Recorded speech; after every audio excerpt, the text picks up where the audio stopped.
भगवत गीता एक धार्मिक किताब के साथ साथ हर मनुष्य के जीवन के जीने का पाठ है।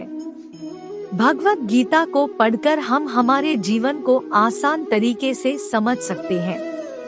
यह धार्मिक किताब पूरी दुनिया में पढ़ी जाती है।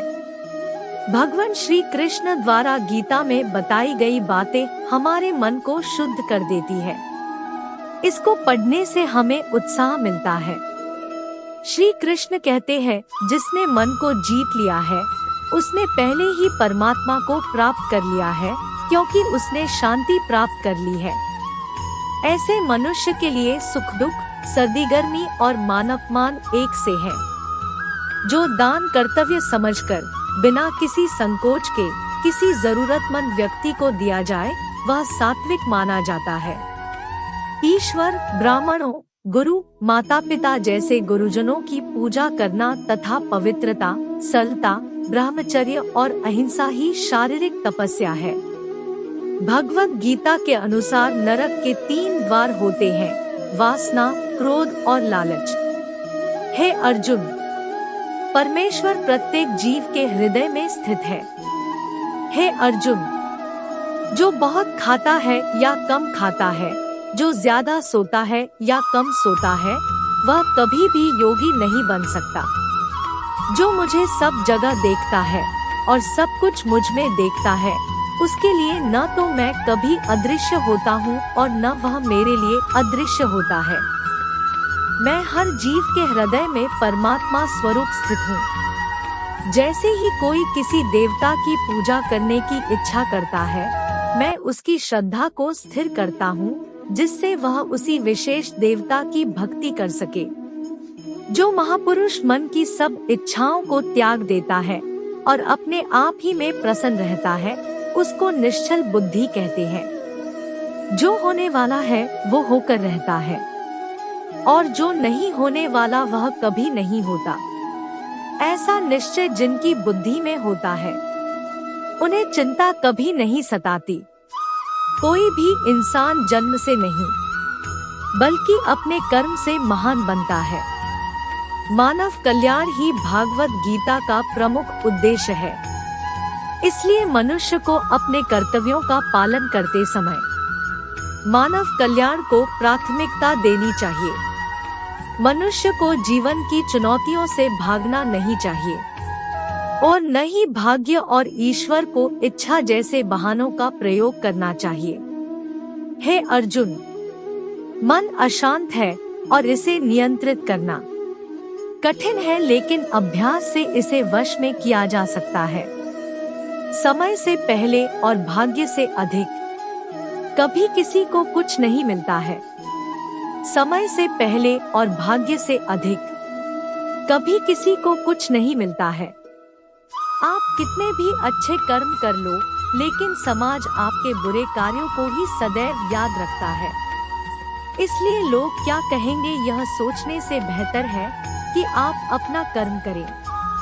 जन्म लेने वाले के लिए मृत्यु उसी प्रकार निश्चित है जितना कि मरने वाले के लिए जन्म लेना। इसलिए इस विषय पर शोक मनाना व्यर्थ है। तुम्हारे साथ जो हुआ वह अच्छा हुआ, जो हो रहा है वो भी अच्छा है, और जो होगा वो भी अच्छा होगा। गीता के अनुसार जिंदगी में हम कितने सही हैं और कितने गलत हैं, यह केवल 2 लोग जानते हैं, एक परमात्मा और दूसरी हमारी अंतरात्मा। जीवन का आनंद ना तो भूतकाल में है और ना भविष्यकाल में, बल्कि जीवन तो बस वर्तमान को जीने में है। जब तक शरीर है तब तक कमजोरियां तो रहेगी ही, इसलिए कमजोरियों की चिंता छोड़ो और जो सही कर्म है उस पर अपना ध्यान लगाओ। तुमने जो खोया, क्या वह तुमने पैदा किया था? आज जो तुम्हारा है वह कल किसी और का होगा, क्योंकि परिवर्तन ही संसार का नियम है।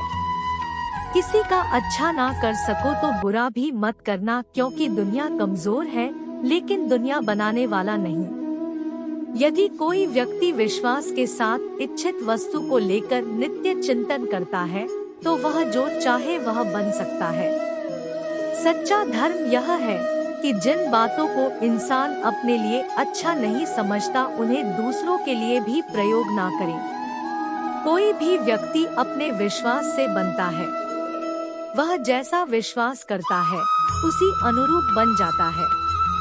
मन अशांत है और उसे नियंत्रित करना कठिन है, लेकिन अभ्यास से इसे वश में किया जा सकता है। मेरे लिए समस्त प्राणी समान है। ना तो कोई मुझे अत्यधिक प्रिय है और ना ही कम, लेकिन जो मेरी भक्ति पूरे मन से करते हैं, मैं सदैव आवश्यकता पड़ने पर उनके काम आता हूँ। अपना, पराया, छोटा, बड़ा इत्यादि को भूलकर यह जानो कि यह सब तुम्हारा है और तुम प्रति एक के हो। बिना फल की कामनाएं ही सच्चा कर्म है। ईश्वर चरण में हो समर्पण वही केवल धर्म है। जो व्यक्ति क्रोध करता है उसके मन में भ्रम पैदा होता है, जिससे उसका बौद्धिक तर्क नष्ट हो जाता है और तभी व्यक्ति का धीरे धीरे पतन होने लगता है।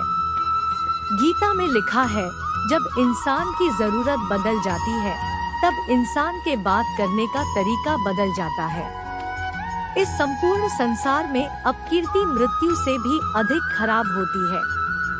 सदैव संदेह करने वाले व्यक्ति के लिए प्रसन्नता ना इस लोक में है ना ही कहीं और।